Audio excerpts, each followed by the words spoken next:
Hello, welcome to Lemon Studios, where we talk anything and everything entertainment. I'm, of course, the Lemon himself, Zeke Lamone, and this is my review for Monday Night Raw. But before we get into that, let's get the house clean out of the way. Shall you? To leave a like, comment below to know your thoughts on Monday Night Raw, and of course, hit that subscribe button as it helps me grow into my YouTube career. I would greatly appreciate it. Now, all that out of the way, let's get into the review, shall we? So, I would say overall, this episode of Monday Night Raw was fun. There was a lot of very, very fun segments in this. A lot of times where I just genuinely laughed. Throughout the whole entire broadcast. I mean, you had the Judgment Day segment, which I don't know how they do it, man. Like, sometimes with the Judgment Day, like, you know, when they first arrived, it was kind of weird. You know, they were kind of supernatural, but they weren't supernatural. Then Edge got kicked out. Then, you know, really feel like they found their stride. And then, you know, they kicked out Rhea and Damian. I was like, okay, well, you know, we're kind of teetering here. Then they kind of found their footing. And then they kind of was like, can we hurry up and break them up? And then they have a segment like this where they have all the gold. There's that Shrine of Liv Morgan, which was so funny. And Raquel coming in with the right reaction going, guys, she only hurt her shoulder. She is very much alive. And Roxanne be like, oh, I did it for Dom. And then Finn being like, yeah, you know, she could be gone for a really long time. And then they leave. And then Dom's talking to Finn and JD about, hey, thank y'all for the cake. I really appreciate it. And they're like, I didn't do it. And then you cut to AJ doing the whole eye-looking thing. I just laughed. I had a really good time with it.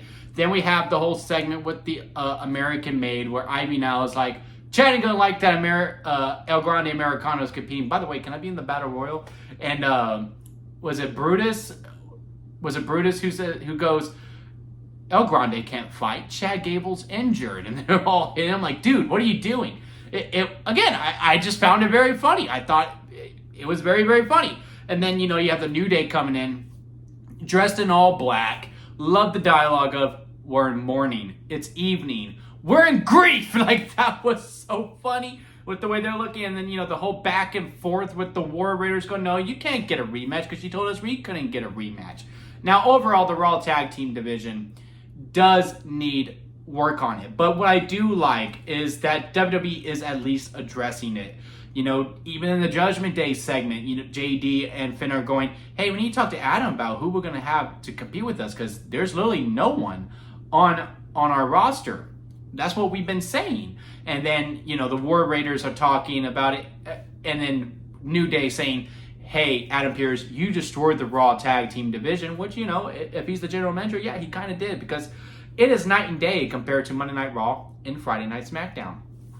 So I'm just glad that we're finally addressing it because the first step into fixing something is to admit that you have a problem. And this does seem like WWE's way of going, it's like, hey, we do have a problem here. We are going to address it. Now it's just about maintaining it and keeping it going. Maybe we do a couple of trades. Maybe we send some single superstars over to SmackDown for one team just to give it some fresh new life. Because I do think it is a little too late to do a draft now. If you're going to do it, you need to do it before SummerSlam. Because post-SummerSlam, a bunch of the PLEs that are coming up, War Games, the Royal Rumble, they're all just around the corner. And those ones you do need inner brand to go with. So there's really no point in doing a brand split. If, you know, by the time we get to November, which is only August, September, October, which is only 3 months away, that you're going to start intertwining them anyway. Just don't do it. Just don't do it. Let's go to the next year within it. But yeah, let's do a couple of trades so we can get a couple of the tag teams over to Raw so we can really balance it out between Raw and SmackDown because, again, it is such night and day. But I am glad that WWE's at least addressing it, and they're addressing it in a fun way, too. The other thing with this show is that I think the matches were all good, and I think they all had a purpose, and they were all very creative in their own way. We do still have, you know, the distractions and, you know, the DQs, all the things that we do come to know from WWE. But, you know, Roxanne versus Curry, surprise roll-up finish. Okay, well, you know, they tried to distract, but they lost. This leads to the Kabuki Warriors getting reunited, and then they're going to be the Raw Tag Team at Evolution. We're going to talk about Evolution here in a little bit, and we'll probably talk more about it when we do the prediction video. I'm going to try to bring those videos back. But, you know, that was pretty creative, too, because, you know, hey, they tried to cheat, but they failed. I also like the whole story of that match, too, that, hey, we're going to attack Curry's arm because it was the match with Curry where Liv got her arm hurt, so therefore they were trying to do an eye for an eye.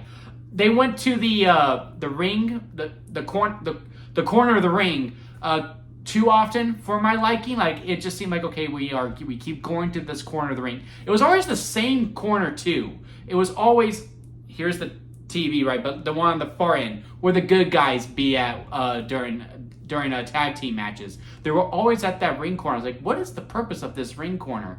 But yeah, maybe went to that spot a little bit, but I did like the story of, hey, we're going to attack Kairi's arm and we're going to keep beating her up because she took our girl out, and then that's what led to Asuka coming out. All 3 matches with Seth's no-name group. The opening promo went a little too long, but overall, I think it served its purpose pretty well. Braun Breaker and Bronson Reed getting a time to talk is valuable, and I think they did pretty well. So, way to go, Team Braun. Really, really happy for y'all. But, you know, Braun Breaker destroying Sami Zayn after Karrion Kross jumps him. I also really like how Braun Breaker's like, didn't need the help. I want to go after Karrion Kross.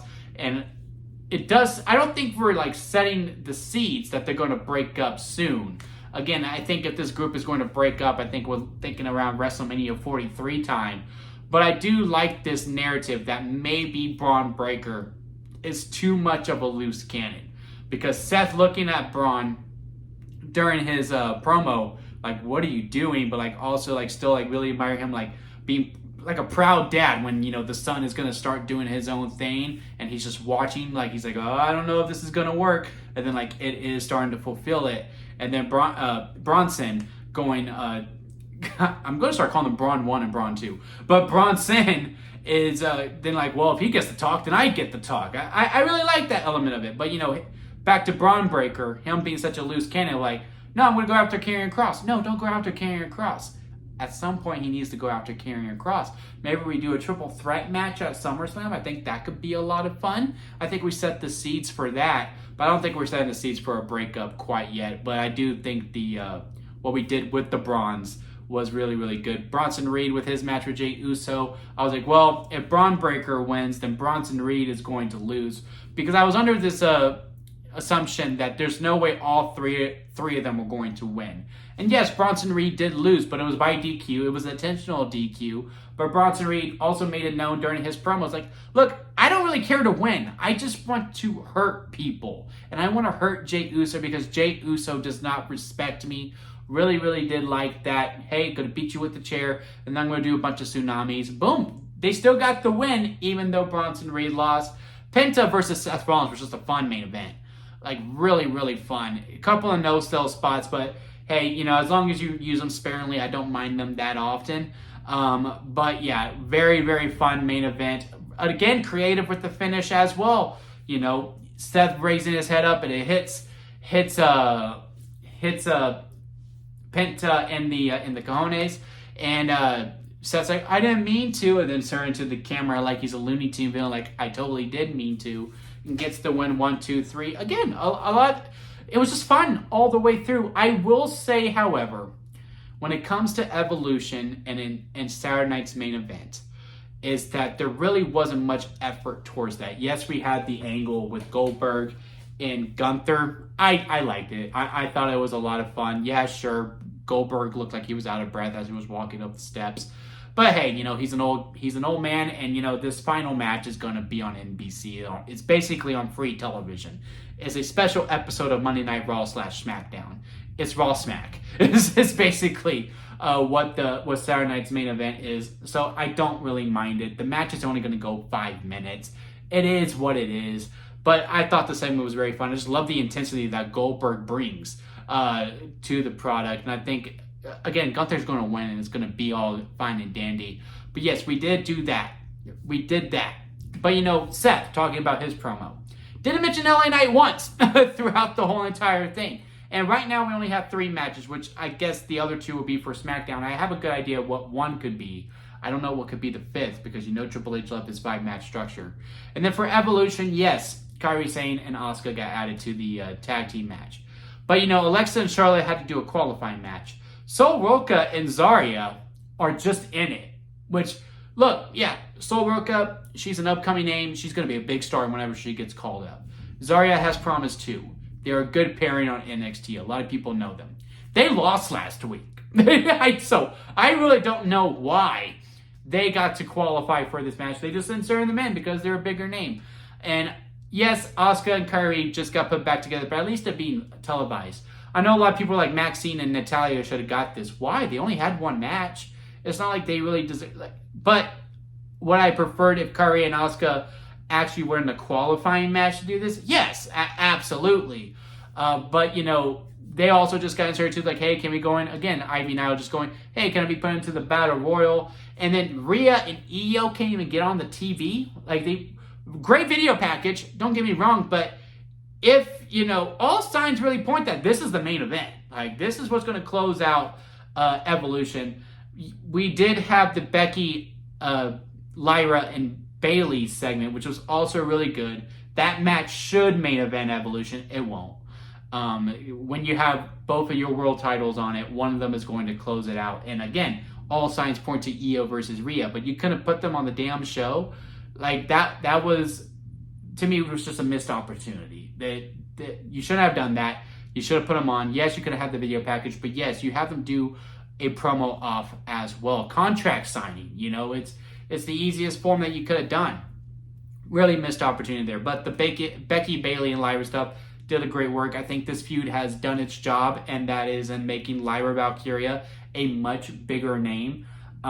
If Rhea is to win the title, then I hope Lyra doesn't win, and then we can do the proper one-on-one between Bayley and Becky for the IC title at SummerSlam, and then maybe we do Rhea versus Lyra for the world title at SummerSlam. Because then she could just get called up. Because again, when that segment was over, and I really did like the touch of Lyra raising Becky, saying as she has the title up to her, as Becky is laying there dead, right? The crowd is just singing her song. So we've done the job. Lyra has been made. We just need to keep that momentum going. But if Io is to win, which right now is what I lean towards more to, I like to keep the streak alive that Rhea just can't beat Io. I think that's a good narrative, just go on like that's your one kryptonite, and that could be something that we could just always go back to, because we'll always believe Rhea can beat Io, but she just somehow can't. And there's always going to be that habit of, okay, well, this is definitely a time that Rhea's gonna get it. Oh no, she doesn't get it this time. Io just always seems to weasel her way, or just beat her, since it is babyface versus babyface. But if Io is to win, then I want Io versus Asuka for the world title. And then Rhea can do her own program. Rhea doesn't need to be in a world title picture in order to sell tickets. You put her on, you're gonna sell some tickets. So there is that. Then I want Lyra to win the IC title. I think both of these programs really go hand in hand with each other on who's going to face each other at the upcoming events moving on forward. Because Lyra can win, and I'm not saying Lyra versus Rhea for the IC title. Again, no. If Rhea is to fail to win the world title, then, again, she could just have a program with someone else completely that could really give her up. Maybe you do Rhea versus Nikki Bella at SummerSlam, since Nikki's going to be around for a while. It's what it seems like when her video package was going on, that she declared for the Battle Royal as well. Then maybe you do Lyra versus Stephanie Vaquera, because, why not? That's a very fun match that you can do to keep the momentum that we've done to this IC title. And Becky and Bayley can just have a blood feud at SummerSlam. So yeah, overall, I think this episode of Raw was fun. I had a great time with it. It is clear about some things that we're moving on with in the future. The thing is just that with their current shows, it's just so rushed. Again, with Saturday Night's Main Event, yes, we did have the LA Knight promo as well, and then LA Knight came out to give a BFT to Seth, but Seth hasn't mentioned LA Knight once throughout this whole entire feud. And I really would have liked, during that opening segment, yes, it did its job with getting Team Braun more over, but Seth should at least go like, well, the only thing to talk about now is, I hate you, LA Knight. You are a thorn in my side, and I'm going to take care of you on Saturday.